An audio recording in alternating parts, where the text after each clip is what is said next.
Noswaith Thar, and a very warm welcome to the Stoke Kai Ras. Wrexham back in League One action tonight against the informed team in the division. Richie Wellens' Leyton Orient make the long journey north from East London as the form side in this league. A stern test then for Phil Parkinson's men as they look to back up those excellent away wins at Northampton and Crawley in the last couple of outings. Here tonight alongside me, as ever, Mia Roberts and Andy Morell are all set for the evening's action. And Mia, Leyton Orient about the stiffest test that Wrexham could have right now based on form.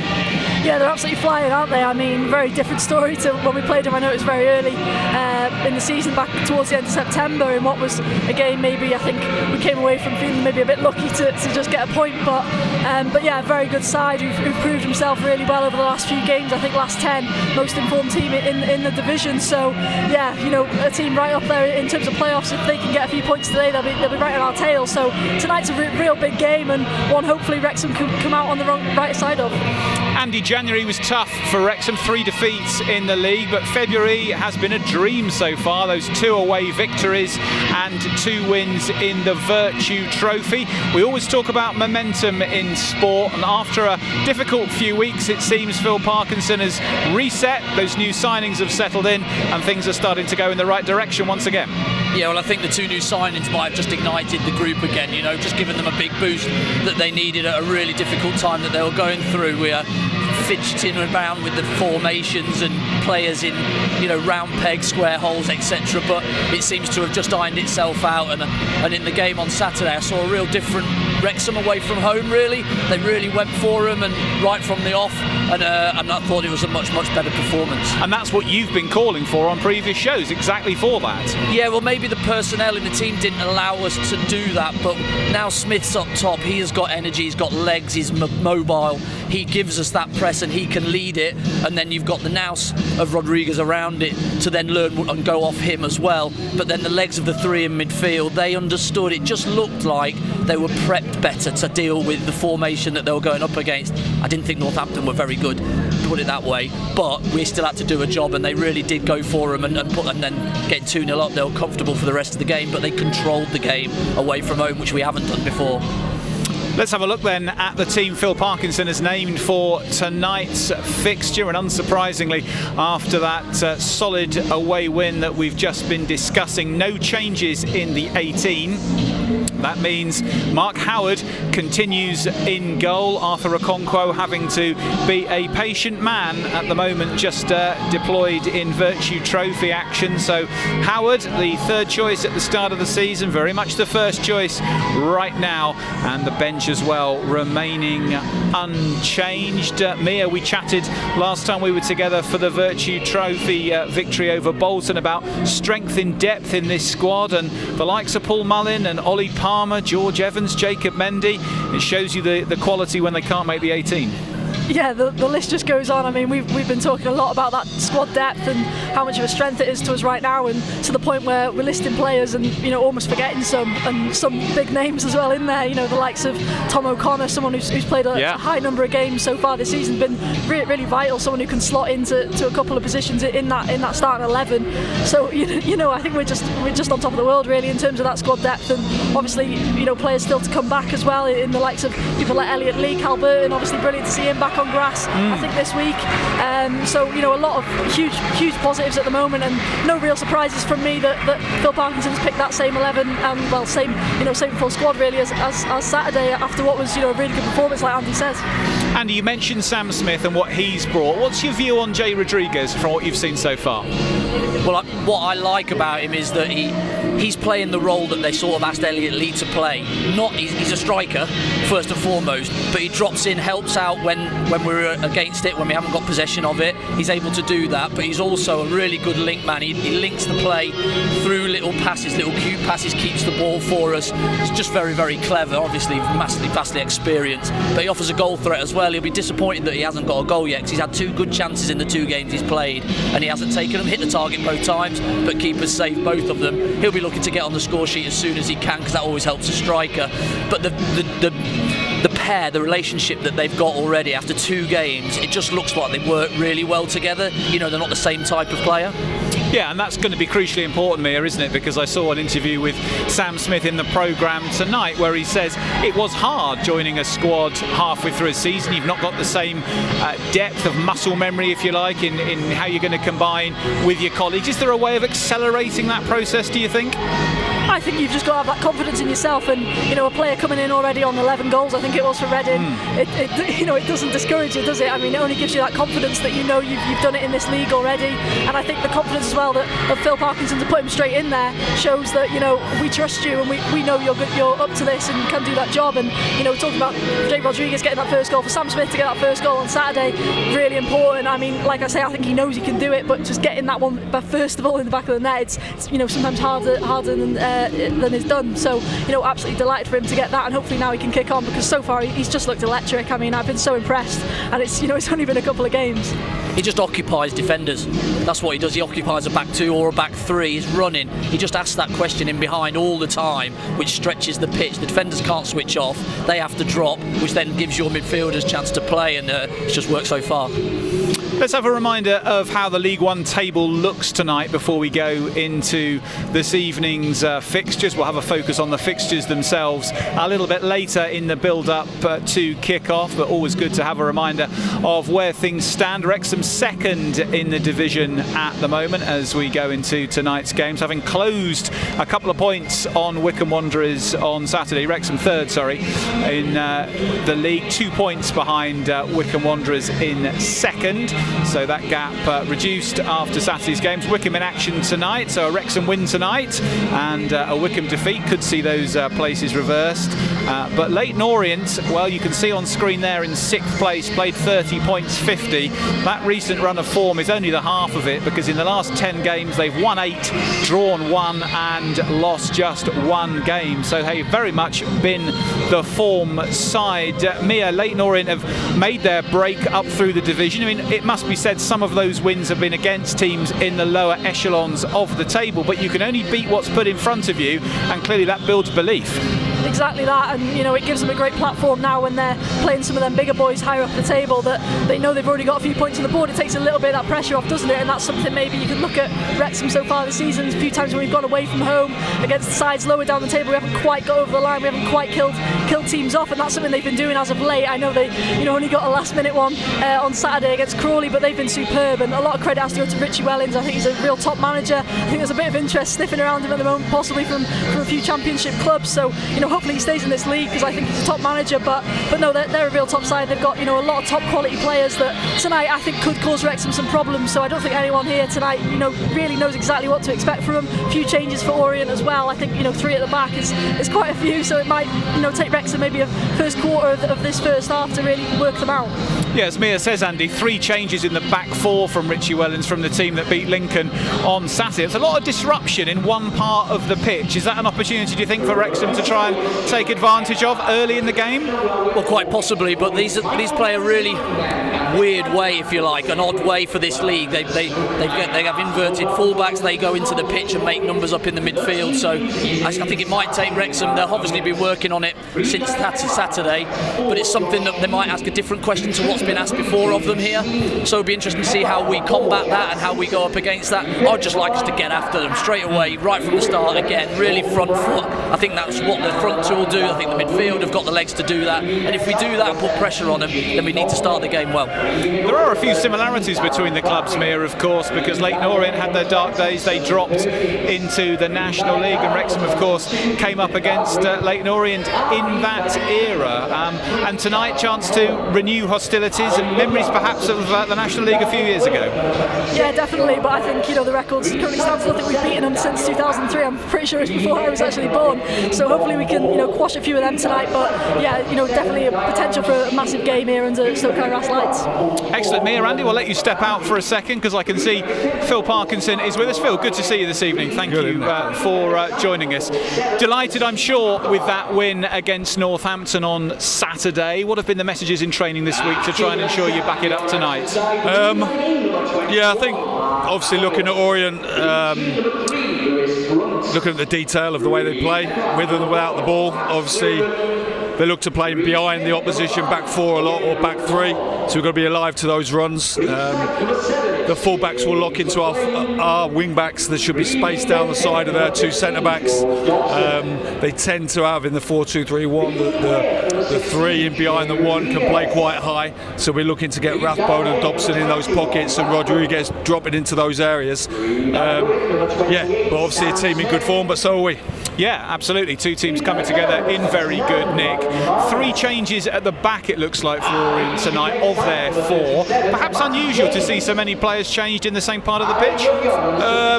Well, I think the left back, Curry, I don't know what happened to him, but I think he must have got a late injury because he normally plays. Obviously, Hap has been out injured and he's been a key player for him, so we expected him to come back into the team. And then the right back, James, came off injured Saturday and Galbraith has played there, so they've just slotted him back to right back. Looking at your own side tonight, Phil, an unchanged 18 from Northampton on Saturday. Is that a reflection of how pleased you were with the squad? Yeah, I think it was a very strong performance from us at the weekend, and we brought new players into the club, and just getting that bit of continuity tonight we felt was important. Obviously we looked at the physical data and how people were in training yesterday and made the decision with all those factors in mind. Can I just catch up on a few specific players, Phil? Elliot Lee, of course, everyone very saddened to see the car accident that he'd had. Yeah. Could you just give us an update on how he is? Yeah, came in yesterday, obviously he's still very sore, got badly bruised ribs. Yeah, he's in a lot of pain, but it was nice to see him, and he's been very fortunate because it could have been a lot worse. So just great to see him back in and smiling yesterday. Callum Burton positively back on grass, I saw on one of his social media posts yesterday. Might we see him before the end of the season, or too early to say? Yeah, no, I think so. He's had a scan yesterday which looks really good, so he's running yesterday, 3 or 4 weeks away, I think, but yeah, great to have any of the injured players back on the pitch, especially for Callum. He's doing so well when he got injured, and it's nice to see him back out there. And Paul Mullin, I know you said he had a scan a couple of weeks ago. Where are we up to with Paul? Yeah, Paul's fine. He's had a decent week training. The shin was fine. There was a bit of tendon damage, but nothing too serious, and he's been back on the training pitch this week. And just finally, Phil, on yourself, you faced this particular team, Leyton Orient, 8 times as a manager. You've only lost 1 of them. Did you know that? No, I didn't know that. Thanks. I like stats like that, so that's good. Yeah, listen, I've had some great games, particularly when I was Charlton manager. It was always a local derby when we went there, Brisbane Road, and a traditional stadium. I had some great nights there. Seem to remember a couple of particular evening games. So yeah, be a good game tonight though. These have got a lot of attacking talent, and so have we. So there's going to be some. I imagine it'll be an interesting game, and really looking forward to building on the weekend on our recent performances. We look forward to it too, Phil. Hopefully we'll catch up with you post-match. Thanks for your time. Cheers. Thank you very much. Phil Parkinson, Wrexham manager, giving his thoughts ahead of tonight's tough-looking encounter with in-form Leyton Orient. They've won 8 of their last 10 games. And of course, if you haven't sorted out your iFollow pass for this evening's action, either audio or video, head to wrexhamafc.co.uk/live, and then you'll see all of your iFollow options. And that will include, of course, commentary from Mark Griffiths alongside Mia Roberts even, and Andy Morell. Phil there giving us a good update, encouraging to hear, particularly about Callum Burton's recovery, Mia, and how close he might be to a return, because we did think when he did that injury that might be him out for the season. Yeah, I think that seemed to be the sort of message coming out of camp, didn't it, when it did happen, obviously, sadly, and it was a real blow, I thought, because obviously Arthur, started the season with that bit of an injury, and Mark Howard's obviously come in and done a good job, but I thought Cal, when he had his opportunity, he really took it well and looked like a real good sign, another real good sign to this team. So, absolutely delighted for him that he's going to be back sooner. And again, full credit to those working behind the scenes, because a lot of these injuries now we're seeing that maybe they're coming back than first expected. So that shows the work that's going on. Phil genuinely seems to be relishing this game tonight, Andy. I know managers look forward to most games, but I could just see a bit of a look in his eye tonight that said, yeah, I'm used to playing Orient when I was manager at Charlton. They've got a lot of attacking talent. They're in form. We're in form. Bring it on. He looks genuinely excited about the 90 minutes ahead. Yeah, I think you can pick pick yourselves against the best in the league at times, and certainly Leyton Orient are coming as the best in the league at this moment. And so I think he's thinking, well, if we can put one over on this, it's a massive statement tonight to the league that we're here and we're staying at the top of this league and we're gunning for that second and first spot. I know Birmingham are obviously way ahead, but you never know. But you can also get that second spot is certainly in our grasp, and you start by putting a performance on against a really good team, you've got a chance. And he was talking to us, Mia, Phil, about the attacking talent that Leyton Orient have got. And Andy and you were educating me before we came on air about inverted fullbacks this evening. So talk to everyone a little bit about the sort of formation difference Orient might pose in terms of what Wrexham are going to have to deal with tonight.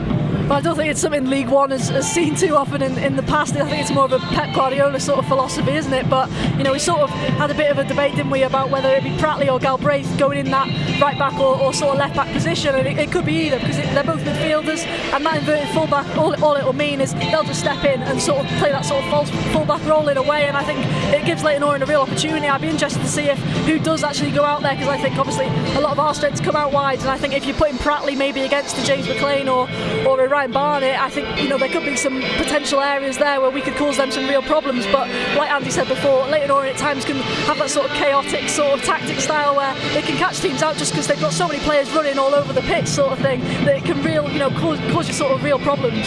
And Andy, I know you've got a secret source in the Lincoln City fold who gave you a few insights. We won't push him any further on that. Lincoln City, of course, came up against Orient on Saturday and were on the end of a 3-2 defeat. What other insights did you pick up on what we might see in Orient's setup or in style? He just said that they're good, that they were good, that they won it at the end. Good quality up at the top end of the pitch, got people that can score goals, work hard. But Richie Wellens is a footballing man, he's a football player, he was as a player, he used to get the ball all the time and just spray it around the place. So I'm sure his teams are exactly like that philosophy, and that's hence why your inverted wingers or inverted fullbacks will go in there and make an extra body. You'll love overloads and that type of thing, and so that's what they'll be looking for in that middle of the pitch. They play very central and then they flip it down the sides to their wingers, so it's going to be fascinating to see how they turn in and play here. But like Phil said, we have wide players that can get balls into the box, and sometimes they vacate those areas, so those transitions when we do get it back, if we can find those sides, down the sides, maybe to Sam Smith on the run or one of our wing backs, that's where we might get some joy. And Mia, the selection of Ryan Barnett continues to be Phil's preferred option at right wing back. Ryan Longman, of course, has impressed particularly in the Virtue Trophy. He's come here from a higher division, but he's having to bide his time, as is often the case with a new signing when they come in. Yeah, no real surprises. Obviously, you know, people like Sam Smith and Jay Rodriguez have gone straight in there, but I think it's a bit more of a difficult task for any wing back to come in and take the position of someone like Ryan Barnett after the season he's having. So yeah, I'm not really surprised. I think he's someone who could definitely take that opportunity, you know, in a few weeks' time when we've, you know, get more of these midweek games. Obviously got next Wednesday, one being the first one, which I think again, if he keeps putting in the quality he's putting in the opportunities he's getting, then, you know, Ryan Barnett's going to have to just make sure he's doing it as well on, you know, in these league games. Yeah, well, with Anthony Ford leaving, Luke Bolton struggling with an injury and stuff, I think we needed some competition out on this side and not a left footer, that we've got competition over the other side. So like you say, he's coming in, but Ryan Barnett was having to play game after game after game, and I think this will give him that little breather, and if we do need a spark in the last 20, we've got that opportunity to do that with Longman. He looks like a real player, both footed, and puts early balls into the box, which is ideal for the two strikers we have. And as Mia mentions, that game against Peterborough is next Wednesday, the 26th of February, 7:30 kickoff. We'll be on air with Matchday Live from 6:45, building up to that game. If Wrexham beat Peterborough, they will be off to Wembley, and they will face either Bradford City or Birmingham City, who play their semi-final at St Andrews tonight. That's an 8 o'clock kickoff, so we'll keep an eye on that one. And before we close the show at the end of the evening, we will know if it's Birmingham or if it's Phil Parkinson's old club, Bradford City, who he led to Wembley famously, who Wrexham might face on the 13th of April. There is, though, a lovely subplot in all of this, Mia, which is that the man who stands between Wrexham and getting to Wembley is the man who lifted the trophy for the club 20 years ago, Darren Ferguson, now in charge of Peterborough. He will not be giving an easy path. No, it just seems to be a narrative everywhere you look, doesn't there, at the moment? But great for, you know, all the TV coverage and whatever. But no, obviously obviously Peterborough not having the season they would have planned, certainly not the one Darren Ferguson would have planned. So I see next Wednesday as a real challenge, because I think for Peterborough that's got to be their sort of carrot on a stick to try and rescue this season a bit. So I think they'll be right up for it. So I don't expect that to be any by any means sort of said and done already. So I think tonight, yes, we'll be interested in maybe having a little look Birmingham or Bradford, but let's fully pause and get Wednesday out of the way first before looking too closely at that Wembley fixture. Yes, that's a look forward to next Wednesday, but there's also been the chance this week to take a bit of a look back, because 25 years ago, on the 16th of February 2000, a certain Andrew Jonathan Morrell stood two to my left, achieved quite a remarkable feat here at the Stoke Kairas. The crowd that night against Merthyr Tydfil in the Football Association of Wales Premier Cup was not quite the 13,000 we might see tonight. It was 340, but nonetheless Andy was in fine goal scoring touch. He netted 7 as Merthyr Tydfil were dispatched 8-0. It is still a club record. And there's Andy, looking just slightly younger than he does now. And I don't know whether he had a row with Ian Stevens after the match, that Ian Stevens had dared mess up that beautiful looking graphic. But there we are, Morrell goals in the 6th, 22nd, 55th, 60th, 66th, 71st and 72nd minute. By my maths, 5 goals in 17 minutes. Andy, happy anniversary. Thank you. Can you still remember them all? Is that the ghost of the Stock Kairas right there? I think it is. It's looking very white as there. the football. Yeah, totally. Certainly seen something. Maybe it's reflecting off the ball. Yeah, fantastic. Yeah, I did get reminded of it over the weekend, but I sort of knew in the back of my mind it must have been around this time. Well, this was my competition.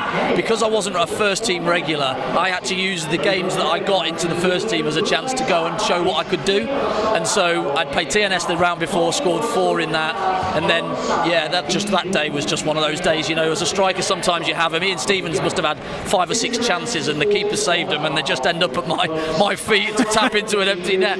So I'll take it. I think it's a club record still. Yes, it is. Just brilliant memories, and I've got it on video somewhere. My dad recorded VHS? Yeah, Betamax? Old school, yeah. And so I'm trying to get that put onto a DVD or some sort of digital world that we've got these days, but I'm struggling a little bit, so I'm hoping Mark Griffiths can help me with that, and I'll put it out on my socials and put it, because I haven't seen the goals for a fair while, because my video's not working. Oh dear. Well, hopefully that will appear, which will be a bad memory for the 11 Merthyr Tydfil fans who made the long journey from South Wales that night. I'm sure it was an even longer journey home. They've when messaged me. A couple of them have 8-0. messaged me. Yes, I saw that. I did see that. You're still featuring their worst nightmares.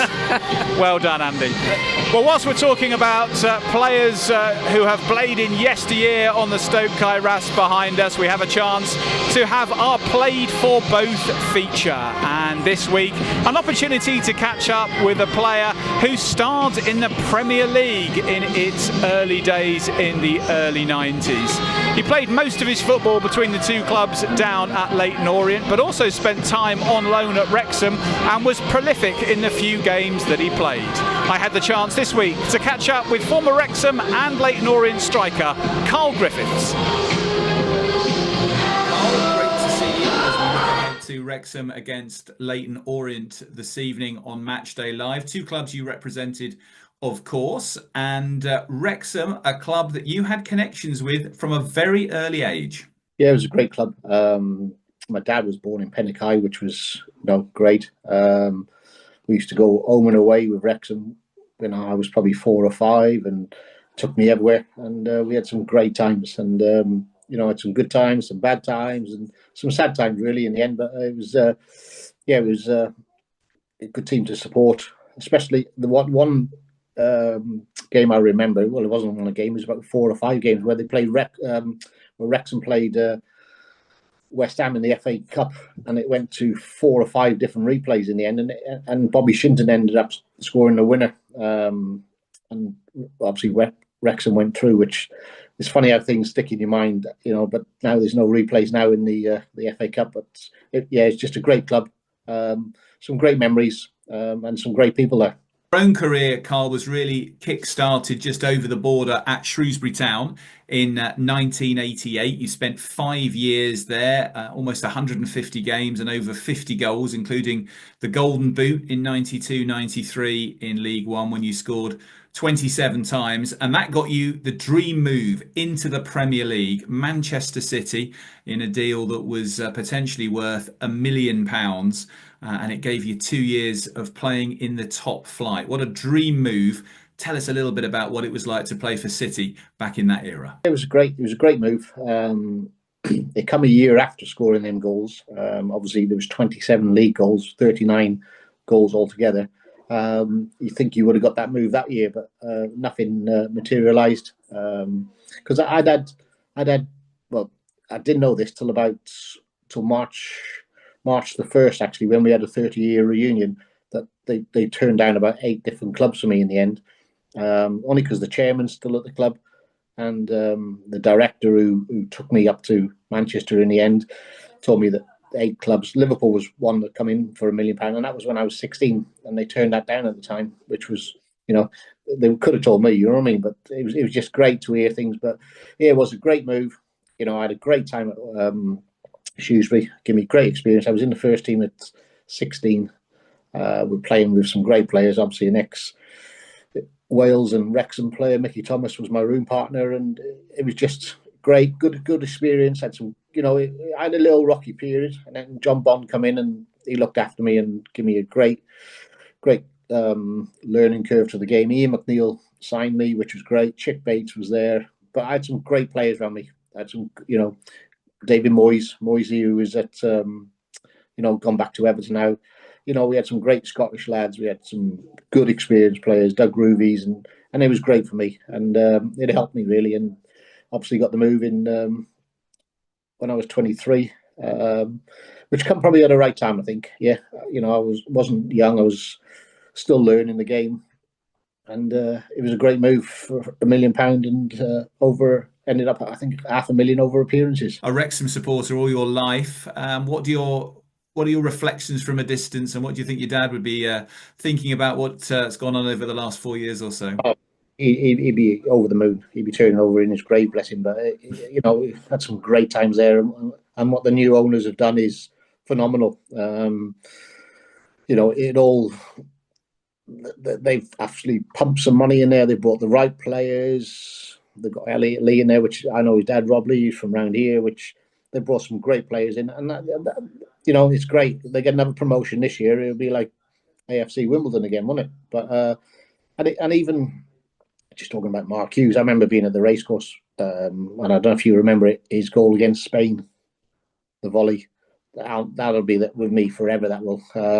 Standing in that crowd, watching behind the goal, watching that go in and all that. But I've had some great times there, on and off the pitch. And, I wish I could have come tomorrow night, really. But I've got so much going on at the moment, commitment-wise. But it would have been great. And I'll take a 1-1 now. The nice draw would do me.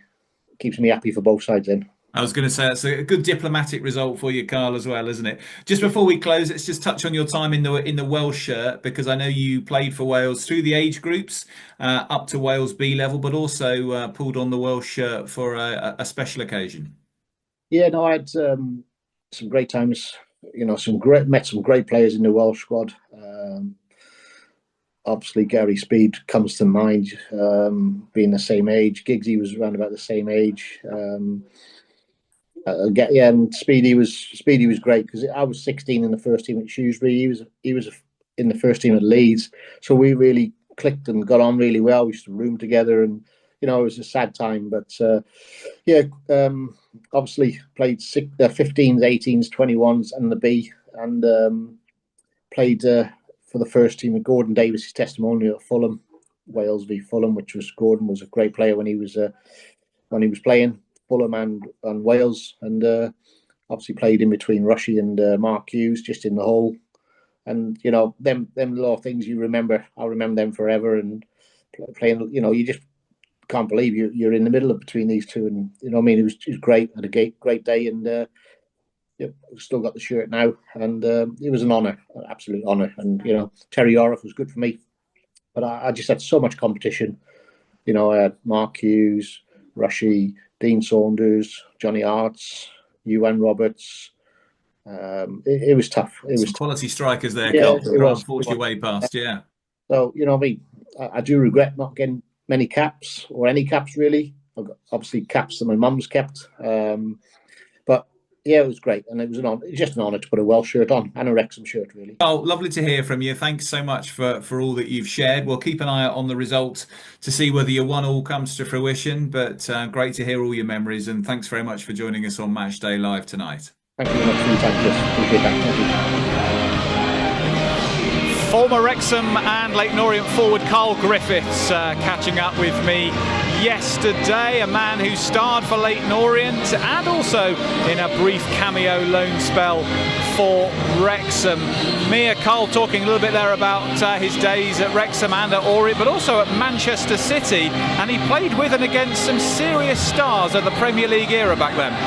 Yeah, I mean, you know, just hearing that he roomed with Mickey Thomas, I'm sure there's a few stories there, probably one or two. Probably not suitable for this show, but no, some big names there, and you know, great to hear him talk so well about Wrexham. Obviously, got close connections to the club as well, so great to hear that, you know, the sort of power that and the love that he felt for putting that shirt on. You know, it shows, isn't it, that sometimes it is more than football and what it means to people. It's so special. So yeah, what a player, and very very good to hear him speak about the club so fondly.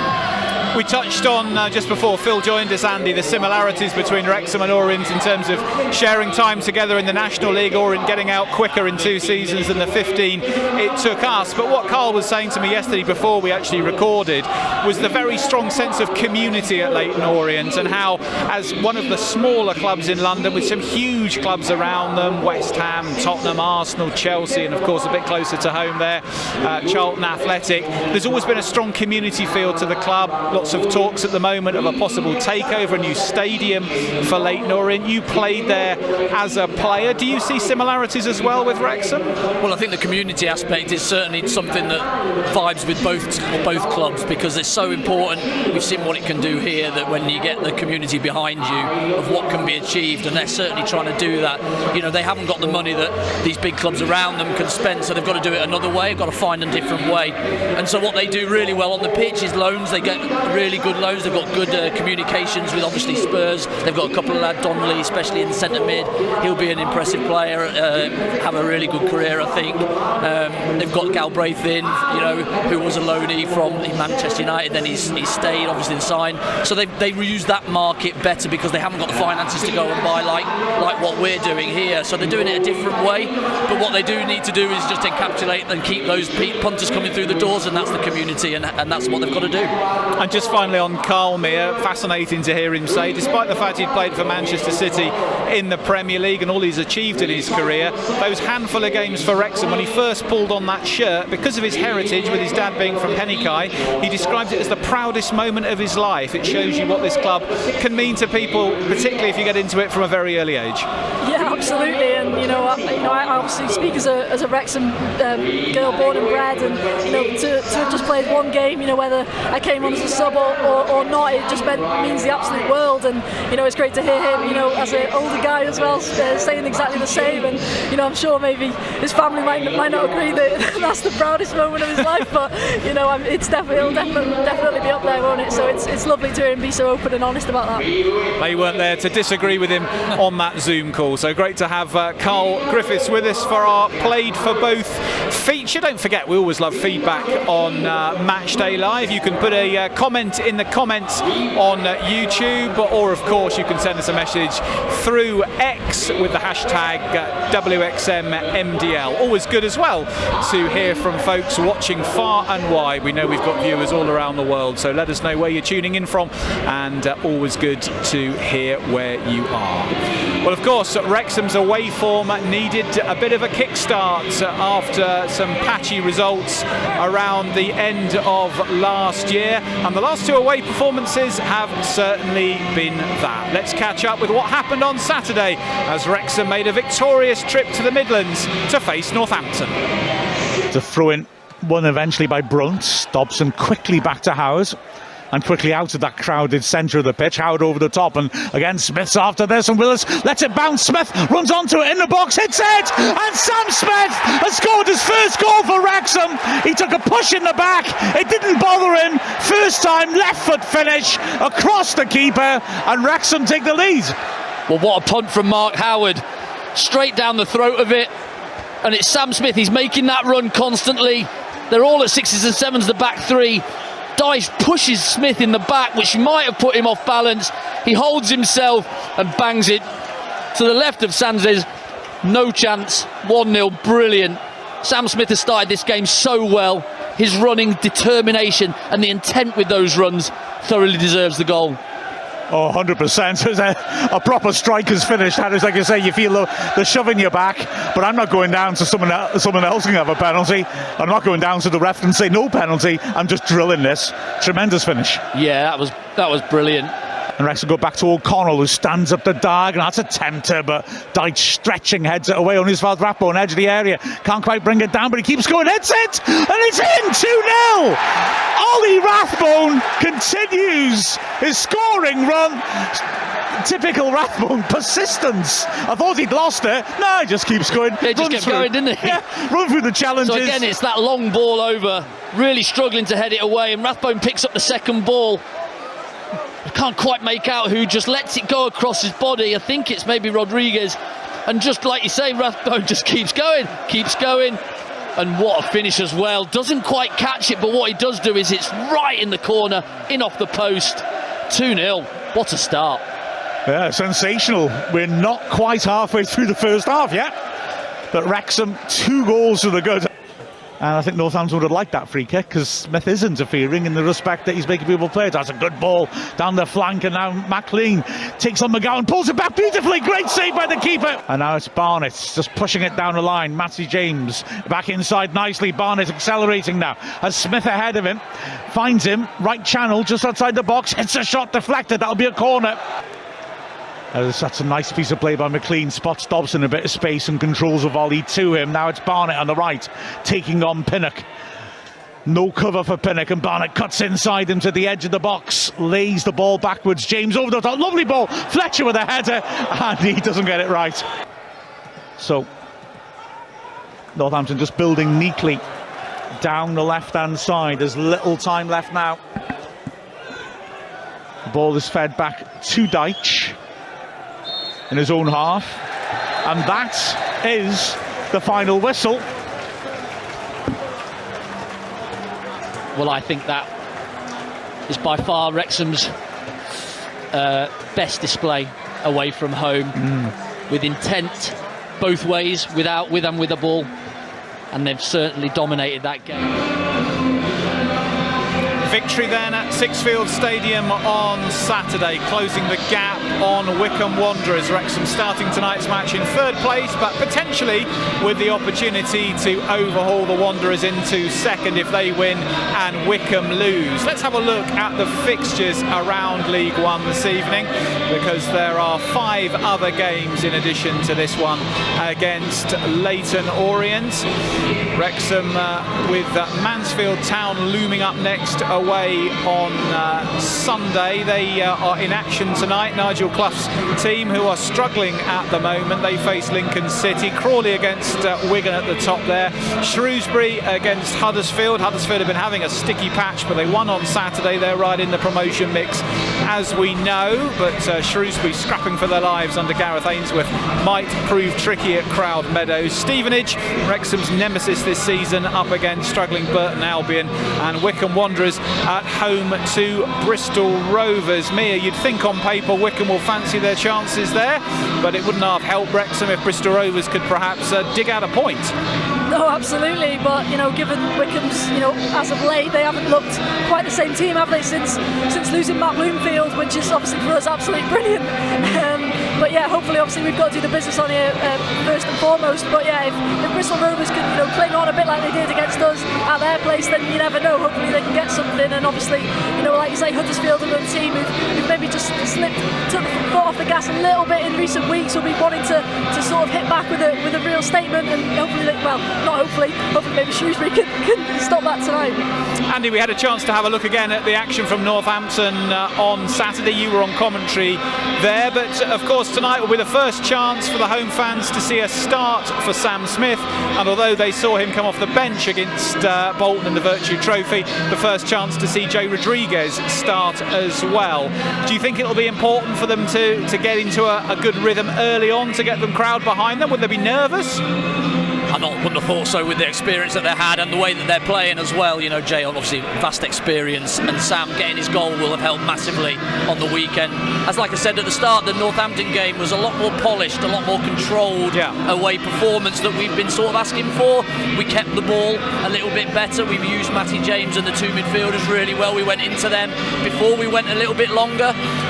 Got Sam Smith offering that longer pass over the top, and it just looked a lot better. And when we went 2-0 up, there was like no chance that Northampton were coming back into it. Now they were poor, Northampton, but you still have to beat who's in front of you, and they did that with real aplomb. And I felt that because it was so controlled, that hopefully you can take that on now into those away performances and step on it there, because our home form is good.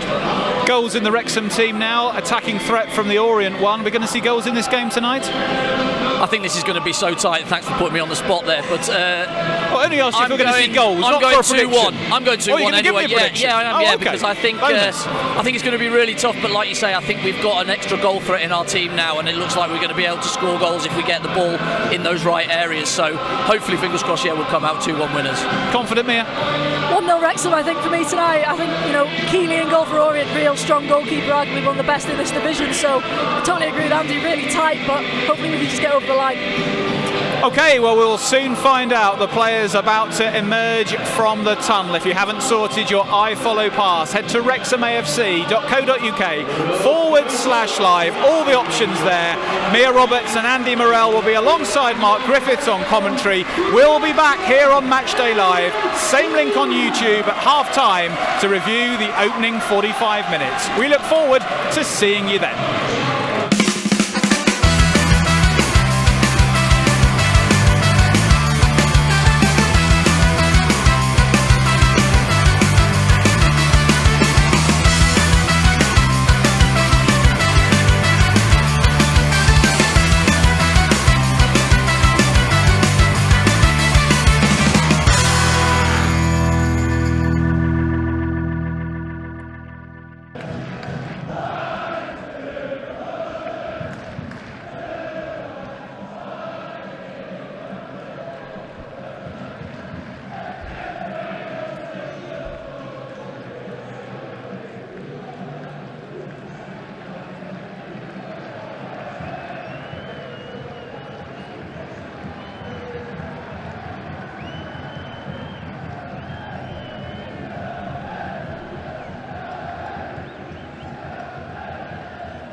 Visitors for our Virtue Trophy match, which kicks off at 7:30 p.m.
Half-time here at the Stoke Kairas. Welcome back to Matchday Live, where it's Wrexham 1, Leyton Orient 1. We expected a good battle between two informed teams.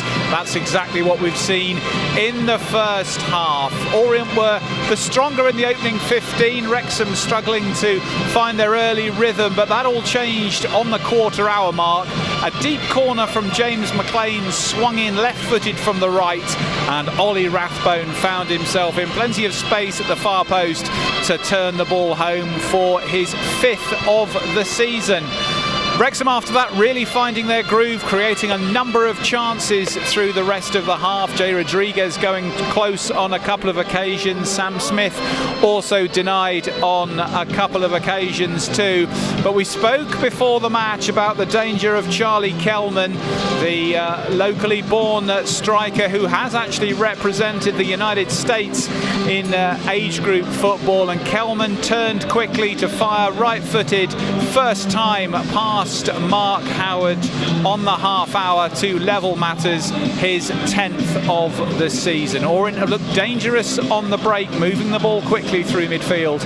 Wrexham, though, will be pretty pleased, I think, overall from a decent opening showing. Mia Roberts and Andy Morrell have been on comms. Mia, what did you make of the opening 45? I thought it was a brilliant first half of football. I think a real good representation of the quality League One can get to, and two sides I think quite different maybe in comparison, but two really good sides going at it.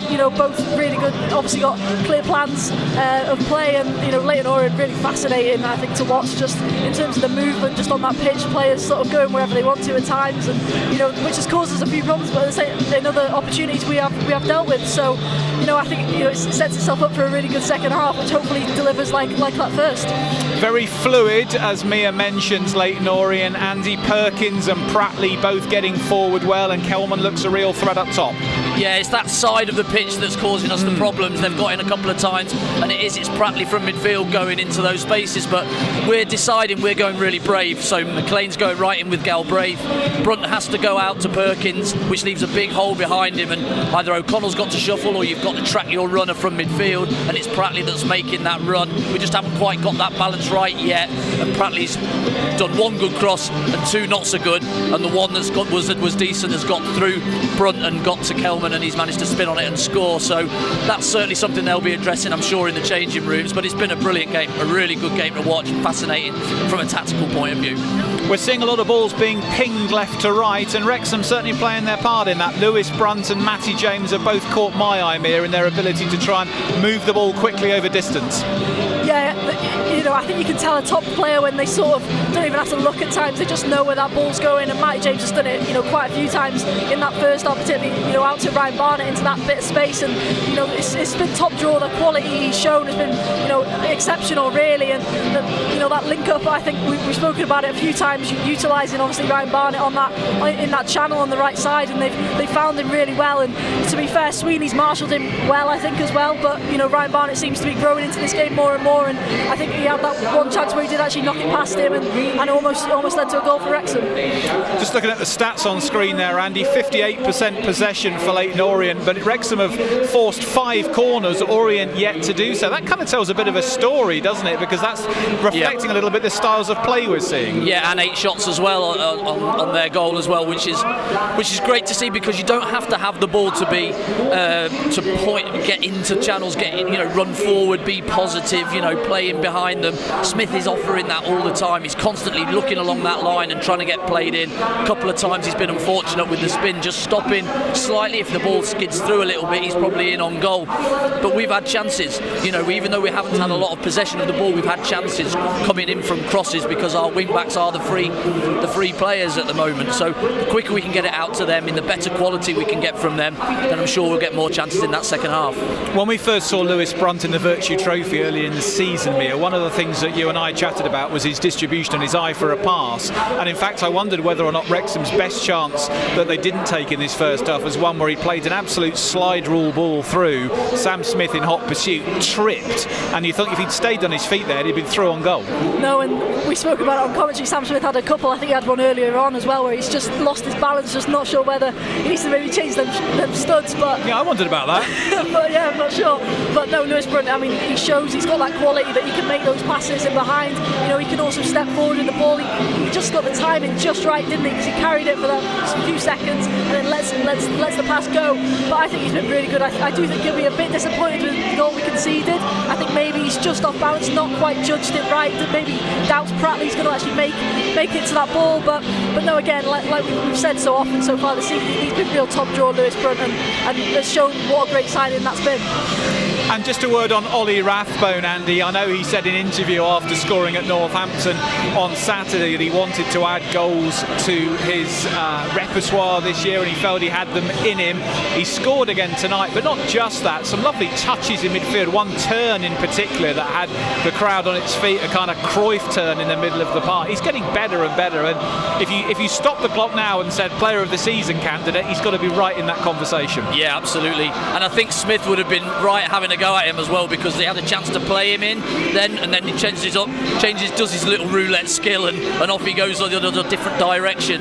But he's been everywhere, especially since his goal. He's been picking up second balls, which has been so important. He's been chasing that player back, Pratley, when he makes those runs. He's been the one that's been doing his recovery runs and getting the ball back to Howard as well. He's been everywhere, and he's been fantastic in that first half. It really is a super watch. Let's hope the second half continues in the same vein. We do, though, have a number of other matches going on around League One this evening, so we've got the chance now just to catch up on what's happening elsewhere in the League One scene. Particular interest will be in the bottom match at Wycombe. That's all square there. The Chairboys 0-0 with Bristol Rovers. Not many goals about across the board. Couple though at Crawley Town, 1-1 with Wigan Athletic. Lincoln leading at Mansfield, who just cannot buy a win at the moment, which is good news for Wrexham because they are the next up for Phil Parkinson's men on Sunday. That one a 3 o'clock kickoff. Shrewsbury and Huddersfield deadlocked at 0-0. Burton 1 up at Stevenage, and we know what's happening here. Yeah, I think as Phil Parkinson reflects Mere at half-time, overall, I think his emotion must be pretty pleased with the way his team's playing. There's nothing fundamentally going wrong, I wouldn't have thought, from his perspective. Jay Rodriguez has had a couple of opportunities, one over the bar, one where he was denied, but he's linking up play nicely. There's not too many parts of the machine not quite working, are there? No, I think he'll be really happy with that first half. I think maybe obviously the only thing to address is that bit of space out here that Bradley keeps finding. Sure. And that's something in the discussion, I know Andy touched on it, whether Brunt needs to be a bit more defensive minded and maybe not step, whether James McLean tucks in. It's one of those, but we're also having success going forward on this left hand side too, so it's how do you choose your battles sort of thing. But no, I think he'll be really happy, and I think you have got to say Wrexham have had the better chances in that first half. I think it was only one shot on target, wasn't it, for Orient, so I think he'll be really pleased, and now he's just got to hope obviously that they start that second half in the same manner. Andy? Yeah, absolutely say the same. Just make sure you get, if Brunt is going to go, then O'Connell's got to come across and fill that hole, that space, and then Cleworth's got to come across and pick Kelman up. Do you know what I mean? You've got to do something about that. But apart from that, I think they've been on the front foot when they've got the ball. They've had some really nice touches. The three midfielders have been around it. We've got Barnett in the game. We've got McLean in the game, which is our two outlets. And let's put more crosses in the box. Smith has had chances. Rodriguez had a couple of headers. There's still chances out there, and there's goals to be had if they want it. Just a quick word on Kelman. He looks a player, doesn't he? You can see why definitely. He's got 10. Yeah, absolutely. He looks sharp, even when he took the goal. But what he's doing is he's really pushing O'Connell. He's pretty much man for man for him, and he's pushing him as deep as he possibly can. He's offering him behind, but leaves great big space to just drop it into him then as well. He's just really, really clever, and he's certainly got goals in him as well. As Mia says, a great advert for League One football. Let's hope the second half lives up to the first. You can follow it, of course, all on iFollow, wrexhamafc.co.uk/live if you're not sorted with your match pass. And if you're not, it's worth getting one for the second half if it's anything like the first. Mia Roberts and Andy Morrell will be on commentary. They'll be back with me at full time when we review this one. Which way will it go? Half time at the Stoke Kairas. Wrexham 1, Leyton Orient 1. We'll see you back here on YouTube, same link at full time for all the analysis and reaction. Bye for now.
Goal scored goal was on the 50th minute, number 17, Jamie Godley.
forward, leading the field, number 4, Jack Simpson. He's been replaced by number 45, Romano Evans-Green.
Substitution for Wrexham, leaving the field, number 16, Jay Rodriguez.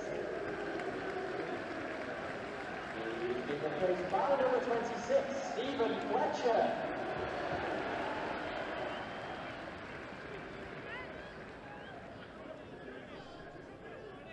And leaving the field, number 15, George Dobson. He's replaced by number 8, Andy Cannon.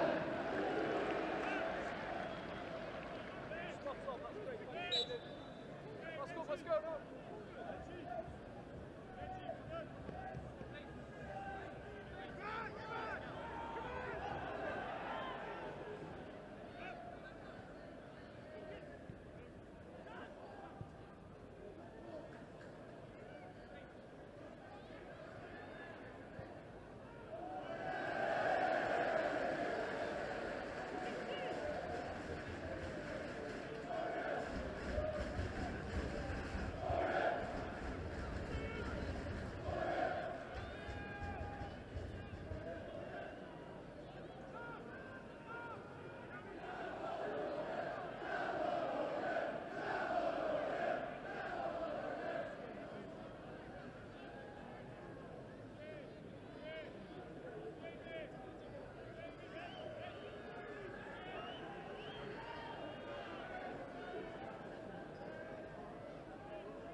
Substituting for Orient in the midfield, number 20, Sonny Perkins. He's been replaced by number 7, Maggie.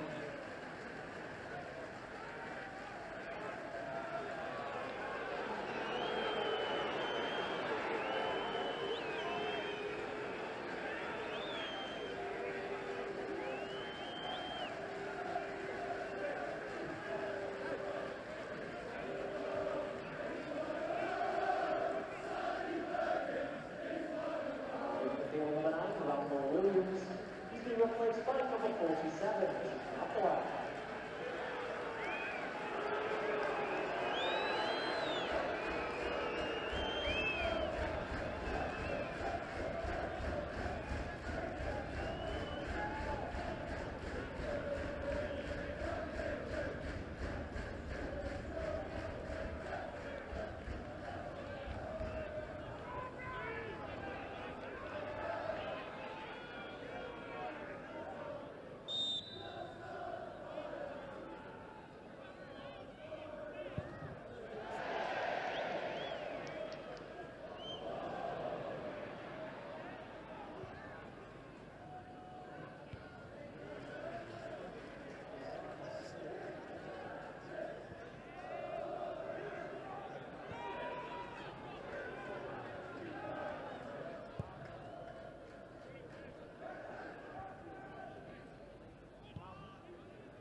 Number 7, James McLean.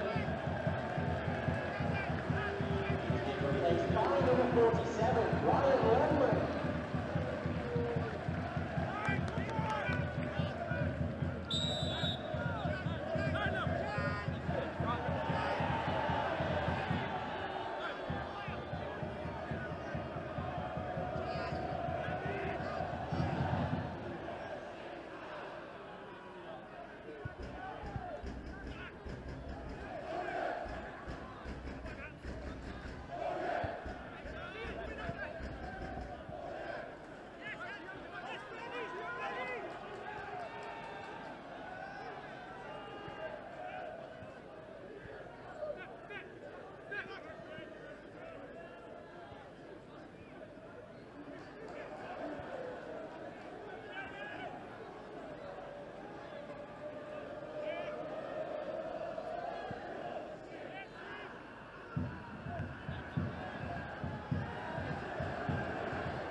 For Orient, leading the field number 23, Charlie Howard.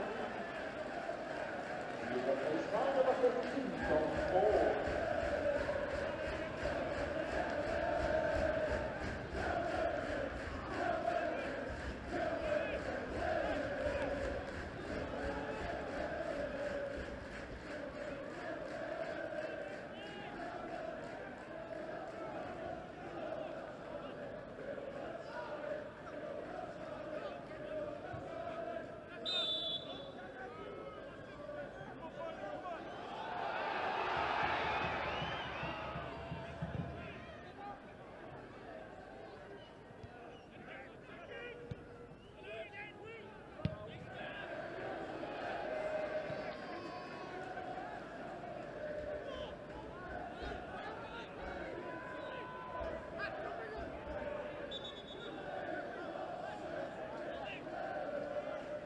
Substitution for Wrexham, leading the field number 5, Owen O'Connell.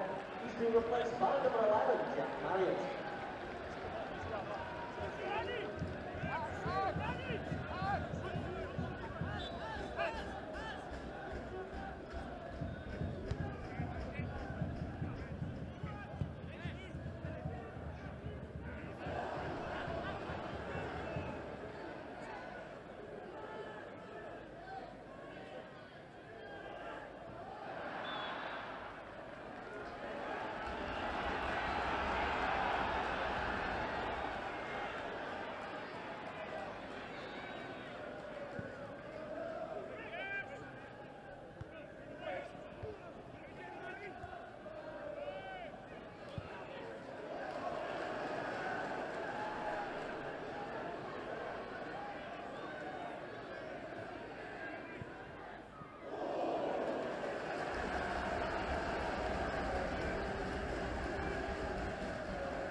That kicks off at 7:30 PM. Tickets are on sale now. Don't miss out as we come to secure your place at Wembley. No matter all down the stadium, Randomers from the South Adelaide crowd of St. Jim Road supporters please do take care when you leave the stadium, and a massive thanks to Andy and John for their help with the music. We'll see you again soon. That's not bad.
Welcome back to Match Day Live, where Wrexham have been beaten at home for just the second time this season. It's finished Wrexham 1, in form Leyton Orient 2, and Richie Wellens' team, who've been in such excellent form before tonight, continuing that at the Stoke Kairas. In the second half, Wrexham struggled for rhythm for much of it, and Jamie Donnelly's 50th minute goal, the difference between the sides. Donnelly on loan from Tottenham Hotspur, striking the ball first time left-footed from the edge of the box. Nothing Mark Howard could do. That proved to be the difference between the sides. In truth, Orient had a golden chance 5 minutes from time to make it 3-1. Daniel Ajay and Azim Abdullahi somehow managing not to put the ball in the back of the net when Wrexham were overrun at the back. Mark Howard was prone on the turf, and Lewis Brunt in the air managed to get the ball off the line. It looked for a moment that Orient might live to regret that when 8 added minutes went up on the fourth official's board. but despite Wrexham's best efforts, Orient held firm, including one scrape and skirmish where they got the ball off the line, but it had taken Wrexham a long time in the second half to find anything like the standards they'd hit in the first. And Orient, you have to say, on the basis of that second half performance, were the better side and were worth the win. Mia Roberts and Andy Morell have presided over the evening. Andy, your reflections? Well, their fans have enjoyed that one. They certainly have, making a lot of fantastic. But yeah, like you said, Chris, a fantastic performance by Leyton Orient. They came here with a plan. They're obviously in good form. And in the second half, we just didn't get going. The goal obviously knocked us a little bit. It's a fantastic volley. What a technique on that. Hit, wasn't it? Great fit and well worthy of winning any game, I think, for the technique on it alone. But after that, we had 20 minutes of play where we just lost complete shape.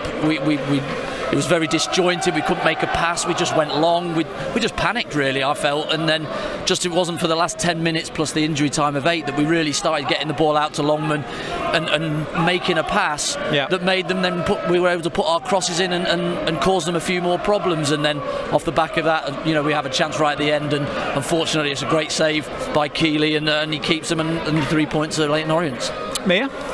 Yeah, just I think a real tale of two halves, really. Just really different side to what we saw in that first half, which was a real shame because obviously we were so positive at half time, weren't we? In what was a brilliant first half for both sides, obviously. But yeah, I totally agree. I think they scored that Jamie Donnelly goal was on the 50th minute, and I feel like just straight away it was as if we sort of conceded in the 85th. Just the way we sort of reacted to it and the sort of atmosphere, it was all a bit frantic, all a bit anxious. I just didn't feel like we had any confidence about us, which is weird. Considering the recent form of the last few weeks has been relatively good, much better. And the experience that we have. Exactly, yeah.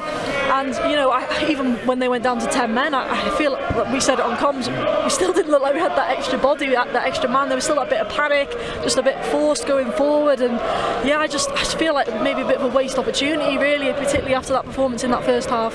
Yeah, as you say, Mia, Darren Pratley red carded late on for Leyton Orient. It was a mad minute that almost led to that Orient third goal that I described, that Ajay and Abdullahi ceased to take. It kept the score at 2-1 and Wrexham shifted play quickly. Jack Marriott escaping, Pratley bringing him down. He'd already had a yellow. He was sent off. So as Mia remarks, Wrexham had the opportunity to try and take with around 12 minutes, including added time, against 10 men.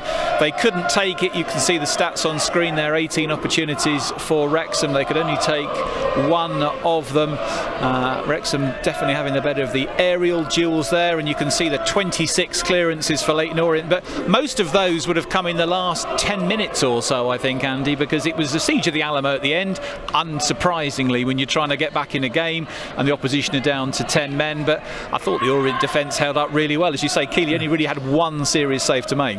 Yeah, but if we put it on top of happy, I think he is, we said it on comms, happy to just head it away. That's right down his throat. He deals with that all day. He's a big lad, 6'5", yeah, and just looks after that. We just didn't slide balls down the side of him like we did in the first half, turn him round, make him go back towards his own goal. That's the sort of thing he wouldn't like to do, and we just put it back on him and on him and on him, and he just dealt with it really well. And like the back three did, the back four did for them, they just headed everything out, and even with the changes that they had to make off the back of the injury, they still kept doing it and they defended for their lives. And when you need your keeper to make a save, he's made it, and they've come out with the 3 points. Orient seemed to come out with absolutely the right intent there at the start of the second half. They forced a corner within the first minute, having not forced one in the whole of the first half, and that seemed to set the tone for pretty much minute 45 to pretty much minute 80, I would say, until Wrexham started to knock on the door towards the end. What changed, do you think?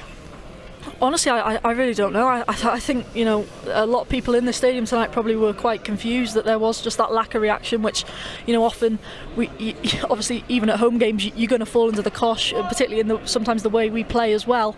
But we just didn't seem to get going at all. I just thought we couldn't string, many passes together. It was very negative, I thought, tonight, and that's not something we've said many times at all. It's usually very different to that. But, not just only on pitch, but off pitch, I just thought the atmosphere was a bit, like I said earlier, clearly a bit In the anxious. stands. Yeah. Right. And I don't know whether that's maybe a bit of nervousness. I do feel like tonight was a big night. Obviously playing a team in that playoff area. But yeah, I just thought it was a bit strange, and it is so unlike us not to have that reaction. And obviously, you do have that chance in the dying embers. And if you take that, then maybe we're a lot more positive, and maybe ignoring some of these factors. But no, I thought it was a bit odd, and fair play to Leyton Orient. They did come out very well, but after that, I don't think they caused us too many. I know obviously Abdullah's got to finish the game, hasn't he? But apart from that, I can't think of too many massive opportunities. It just sort of went a bit. Very few in the second half, wasn't it? Apart from the sort of scrambles. It was the passing, Andy. But we sort of ended up as a 5 and a 5 and nothing in the middle in between, and it's like. We just needed a link player or somebody to step in, and we were getting the ball in good areas, and just all we had to do was just roll it into somebody in the middle that was dropping in there to just help out, and we just didn't have that, and we were just going long, and they dealt with it. Well, but the passing had been so crisp in the first half, absolutely. And in the second, there were big overhit balls going out for throw-ins and corners, and it was like watching a different team at times. Such a contrast to what we'd seen in the opening 45. That's the sort of baffling thing, I think, isn't it? Especially when you go in with that positive, attitude, thinking, right, we've done really well, let's just do the same and a bit more. And I think, you could touch on it with Ollie Rathbone, the amount of times in that second half where he's looked up and there's just been 4 or 5 players, on that back line, and he's been forced into that long ball over the top or had to go back, which then causes that frustration again around the stadium, and it was just really difficult. I just think maybe we did just a bit too early, just commit too many.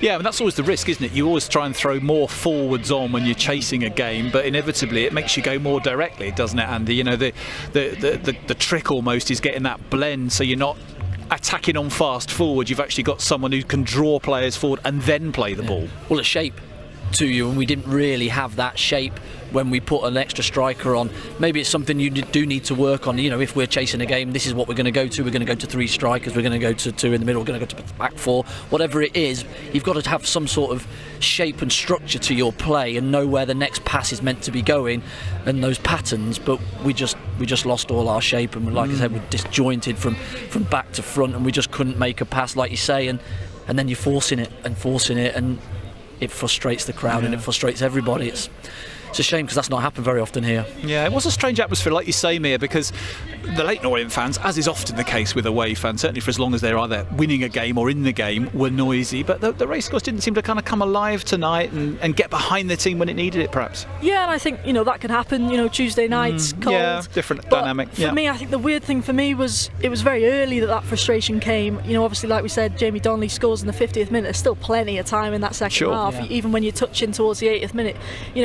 How many times have we seen it where Wrexham leave it late and can produce magical moments? So it just felt like that frustration was there very early tonight, which again I just find a bit odd. I'm not sure really where that came from, especially after such a positive first half.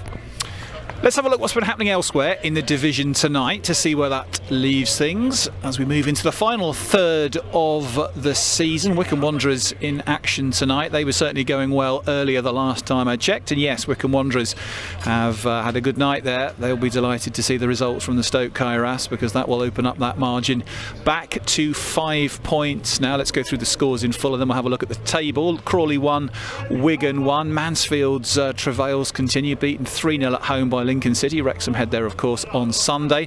Huddersfield winning again. They've backed up their win on Saturday. They've won 1-0 at Gareth Ainsworth's Shrewsbury Town. Stevenage 0, Burton 1. They're giving themselves a chance. The Brewers under Gary Bowyer. We know the result here, and Wycombe beating Bristol Rovers by 2-0. So we'll have a look at how that affects things both at the top and the bottom of the League One table. And Birmingham City are in Virtue Trophy action tonight against Bradford City. That was 1-1 the last time I checked that. We will get a confirmed full-time result, because Wrexham could face one of those sides in the final if they win against Peterborough next Wednesday. Hearing it is still 1-1 at St Andrews. So at the top then, Wrexham losing ground, as we've said. Gap to Wycombe is now 5 points. Wrexham there in third place on 58. Leyton Orient up to 53, continuing this excellent run of theirs. So they're right in the playoff picture. Stockport just a point behind Wrexham. Now looking at that table, and Huddersfield within 1 win as well, having played the same number of games as Phil Parkinson's side. Mansfield down there in 15th. You can see lots of L's in their last 5 games. Let's take a look at the bottom. Cambridge United deciding to dispense with the services of manager Gary Monk this week are propping up the table. They weren't in action tonight. Shrewsbury's defeat keeps them rooted second bottom in the table. Burton Albion starting to put pressure on Darren Ferguson's Peterborough United in that fourth relegation slot at the moment. Those four have been the bottom four for some weeks, but they are starting to close a little bit on Peterborough, Northampton and Bristol Rovers. Mia, what are your reflections on the table, having seen it updated? Yeah, it's obviously frustrating, isn't it? But obviously still sat in that third position. I think we can't, suddenly press the panic buttons and start panicking, thinking, sure. Playoffs is over or whatever. You can't exaggerate it. But it is obviously very frustrating, especially given last few weeks Wycombe, Huddersfield have maybe dropped off a bit, whereas we've stayed pretty steady. So yeah, it's frustrating, and obviously being at home as well, we've come to expect results here and expect points on the board. But this is a real tough league, and I think that's something maybe a few people are learning that so far this season, that it's not like a few years ago where you lose one and the dream's sort of over. It's very much still on, and it's so competitive that sort of anyone can beat anyone if you like. So no, I think heads have got to go up again and onto Mansfield on Sunday. It's just concertinaed a little bit, hasn't it, at the top? That's all. The numbers are a little, they were quite wide a few weeks back, but it's just concertinaed a little bit. It's just getting a little bit tighter at that top. But football's mad, isn't it? Our home form was imperative, at the start of the season, and now 2 straight defeats. Yeah, we're 2 away from home. So, yeah, it's absolutely mad how stuff like that works. You've worked so hard. Right, we've got to fix our away form, and you just lose you now see at home a little bit, and we've lost 2 on the spin. So we'll just have to get back to that. The lads have just got to pick themselves up, because they've got to go to Mansfield, who are in poor form, and we've just got to go and perform the same way as we did in the first half here, and like we did at Northampton, and go and get 3 points and just get back on that horse again. Although we talk of the disappointment of the second half performance, we did say pre-match Orient are the form horses in this league. They have got a better record over the last 10 games than any other team, including Birmingham City. So they are going to be tough, and they were tough. Phil's coming to join us. Thank you very much, Phil, for popping in to see us on Matchday Live. What are your overall reflections on the defeat? First off, I thought we were decent. We had some good chances, just wouldn't quite fall for Sam a couple of times. Got a good goal. I thought disappointed with the goal we conceded. Giving Kelman that time in the box, a player who's in a good run of form was really disappointing. I thought second half we never really played with enough composure. Obviously their goal gave me a huge lift, and we just never really passed the ball like we did in periods in the first half, and probably credit to their pressing as well, because they were energetic and they pressed us and they stopped us, got onto us really quickly, but we couldn't get any rhythm in our play, and it wasn't till the end where we really looked like we could score a goal. Do you think it was the press that made the difference in terms of that lack of composure in the second half compared to the performance in the first?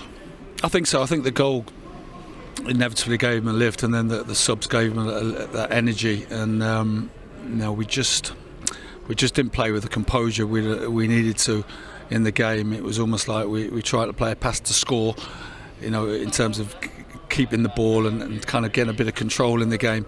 And when we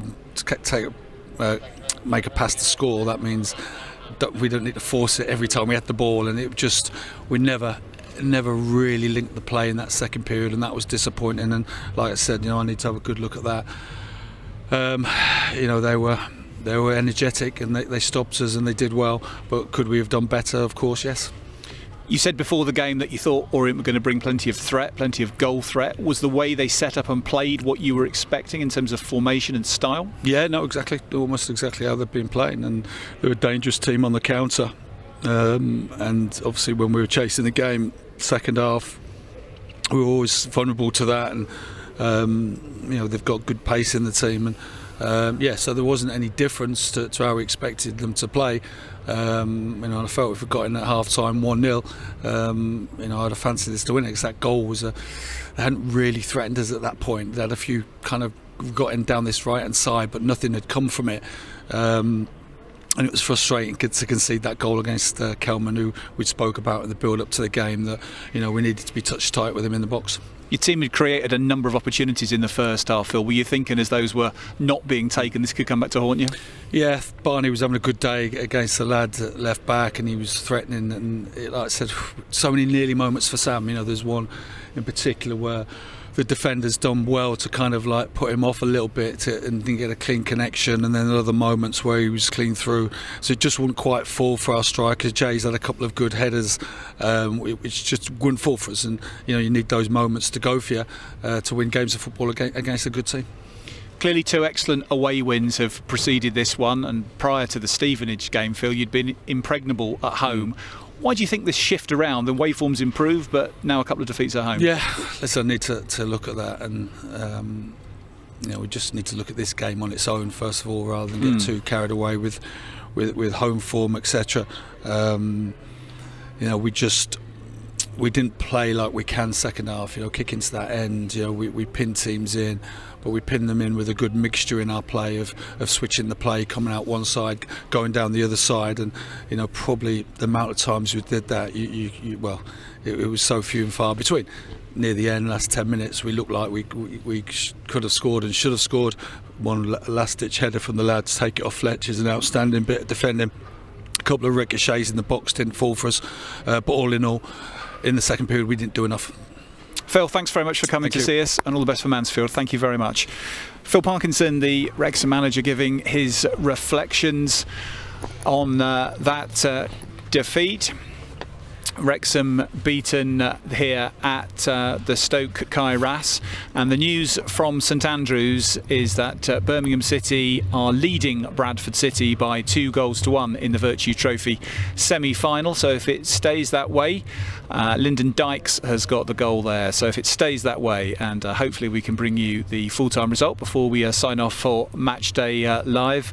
We are in added time at St Andrews, and that will be Birmingham City securing their place at Wembley, and Wrexham with the opportunity, of course, next Wednesday to see if they can join them there. So that would be the final, which I'm sure many people would be intrigued to see played out between perhaps the 2 highest profile clubs in League One this season. Wrexham, though, with a job to do against Peterborough next week. We're hoping to get reaction from the Wrexham camp shortly, hoping that Jay Rodriguez will come and join us. Phil talking about composure there, Mia, probably a good word to pick up what was so absent in the second half, but absolutely there in the first. Yeah, nail on the head for me, really. I think he's really good in these post-match. I think he's often been really honest, and I think that's what people want to hear. You can often give these generic sort of responses, and I think people really appreciate that when managers and players are honest about performances that maybe aren't up to standard and aren't quite right. So yeah, I think that lack of composure tonight was definitely a factor, and obviously not in that first half, but in that second. And I just think we lacked that little bit of bravery on the ball, which we seem to have in that first half, especially when you're coming up against Leyton Orient, who do press like Phil said so well. They've got that almost to a T. But I think in that first half we just did take that little bit of a risk, and that's what you have to do sometimes to beat that press. Otherwise, by playing it safe, you're causing your own problems. Really, you're just not going to get anywhere. Measured, I thought, Phil, in his responses, Andy, he didn't seem to be angry so much. I got the sense that he was kind of processing what had gone wrong, and trying to, as he always does, keep a level head in both victory and defeat. Yeah. And of course, we'll win at Mansfield on Sunday. Yeah, that's I think disappointment of prevailing emotion of his performance of his team in the second half, of how we have played here normally, and we've just gone completely away from off script, really, from what we did. And composure's a great word, and I like the way he said, you have to score ball. They're firing it straight away at 50 minutes. As we're hitting balls, trying to score, and it's straight away, and it's no, that's not how you open up defences at this level. You have to make a few passes, you have to drag people out of spaces and be hard to play. Then the switch of play will happen when into the space, and then you can get the space to cross the ball into, which is the way we play.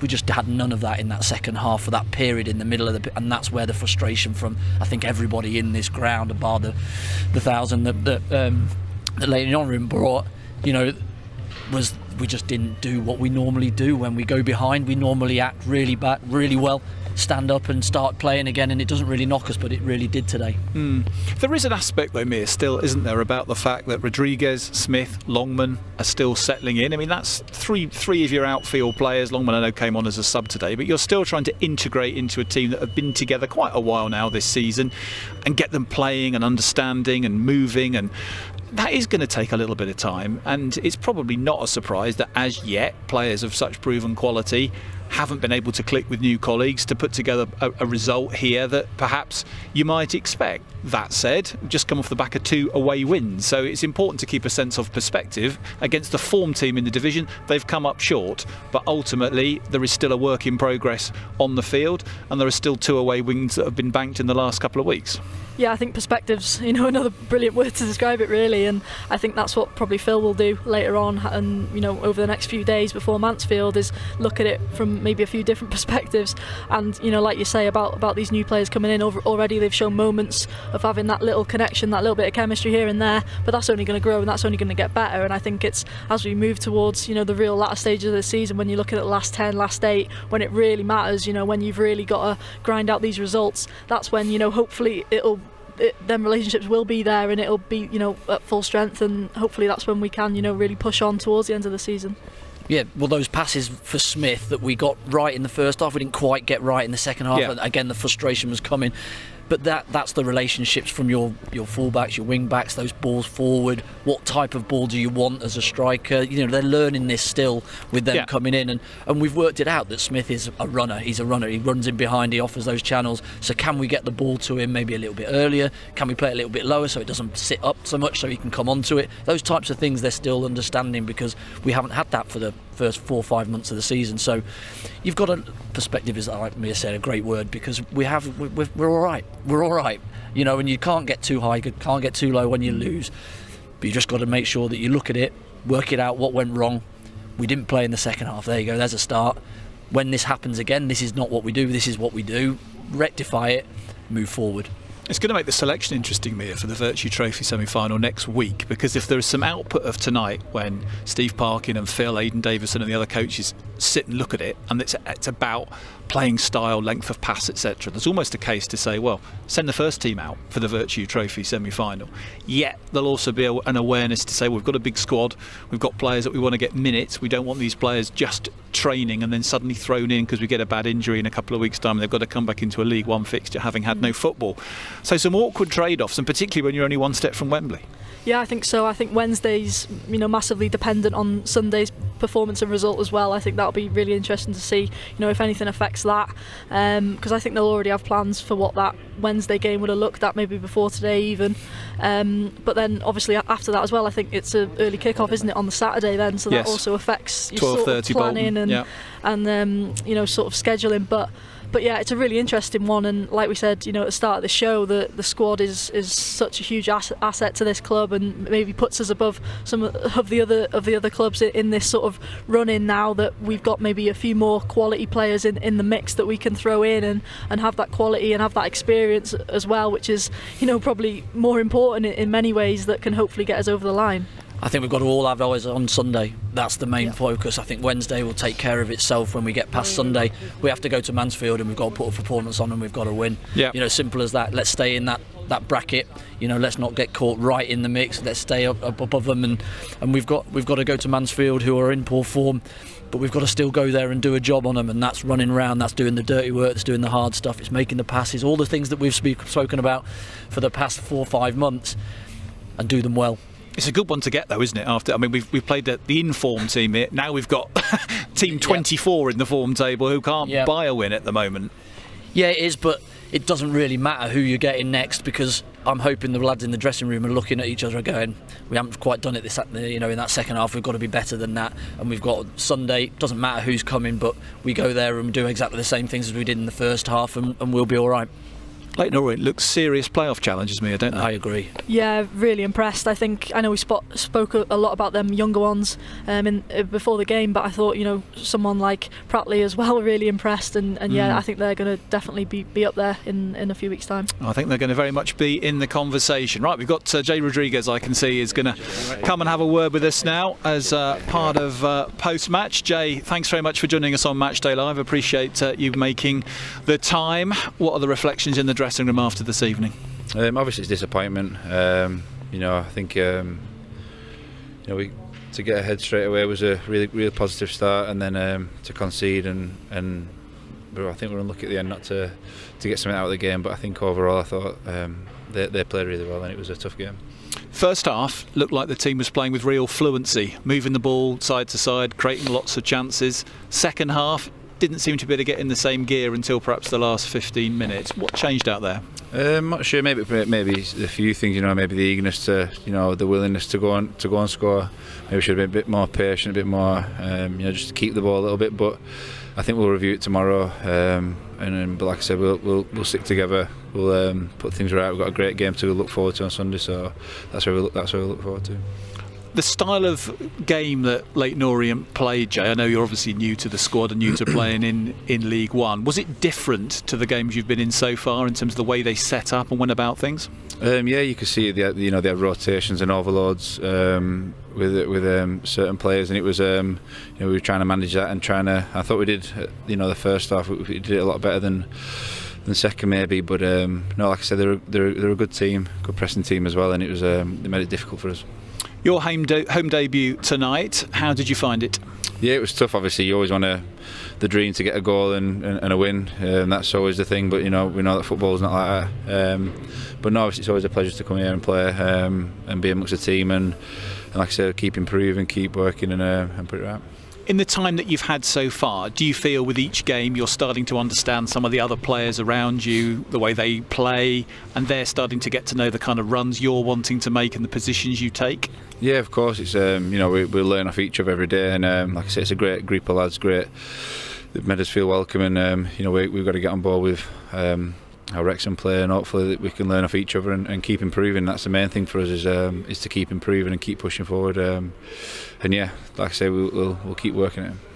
You mentioned the opportunity that comes on Sunday, 2 back-to-back away wins, of course, in the bank, and a team on Sunday right out of form. It would give you, it seems, a very good opportunity to put things right. Of course, yeah. You after a disappointing result, you always look forward to the next game to put things right, and we'll work on that this week, ready for the Sunday game. It's going to be a tough game, and we've got to be right and be at it. Jay, thanks so much for joining us. Cheers. Nice to see you on Matchday Live for the first time. All the best for the Mansfield game on Sunday. Thank you. Cheers, mate. Thank you very much. Jay Rodriguez on his Wrexham full debut at home this evening in this evening's defeat to Leyton Orient in League One. Birmingham City still leading deep into added time against Bradford City. They are into 13 minutes of added time, so that is still 2-1 to Birmingham, and we can have a chance to have a look at the upcoming games for this weekend. We mentioned that Wrexham go to Mansfield on Sunday. Unusual scheduling to have a Sunday fixture, but that's where Wrexham are headed on Sunday afternoon to Field Mill. Here's what else is happening around the division. Birmingham have a trip to Reading, South Yorkshire derby between Rotherham and Barnsley, Blackpool facing Crawley, Bolton against tonight's victors Leyton Orient, two teams who've been in decent nick of late. Cambridge United struggling at the bottom against informed Stockport, Charlton facing struggling Exeter, Huddersfield reviving with 2 wins under Michael Duff are facing Peterborough United, who of course Wrexham will play next Wednesday in the Virtue Trophy semi-final. Lincoln face Burton Albion. Winners tonight, Northampton against Bristol Rovers. It's Shrewsbury Stevenage, Wycombe at home to Wigan Athletic. That looks another winnable tie for Wycombe Wanderers under Michael Dodds, and Mansfield Wrexham on Sunday. It is full time now at Birmingham, so Birmingham City are into the Virtue Trophy final, so half of the dream final Mia is in place, and Wrexham have got it in their hands next Wednesday. Yep. Obviously, I think, like Andy says, I think full focus. I think Jay sort of alluded to it there, is straight away onto Sunday. But yeah, obviously we're going to look at that one with sort of hands in front of our eyes a little bit, as sort of the dream. And I mean, what a occasion that would be now. I mean, obviously it was highly billed in the league, but at Wembley, I mean, it would definitely be something, wouldn't it? So yeah, we'll try not to get too ahead of ourselves, but also a little carrot on a stick, isn't it? Well, quite a big one, but yeah. Absolutely. Looking at those fixtures, Andy, for the weekend, Wycombe with that very winnable looking home game. If they win that, and if Wrexham can't get a result against Mansfield, suddenly that gap to second is looking quite significant, but we know things can change quickly. Yeah, and this league is crazy. The teams can beat anybody on their day, so I wouldn't write anybody off. Mansfield struggling like they have been. They went and were 3-1 up at Blackpool and ended up with a draw, but they've still got that quality, so you can't write any team off against anybody in this league, because everybody beats everybody, it tends to be. So I think we just go and look after ourselves on Sunday. Jay alluded to it there. You know, it's a good one to just bounce back to. This league is relentless. You just go game after game. It's another one in 4 days' time. Just have a look, reflect, and put it right on Sunday.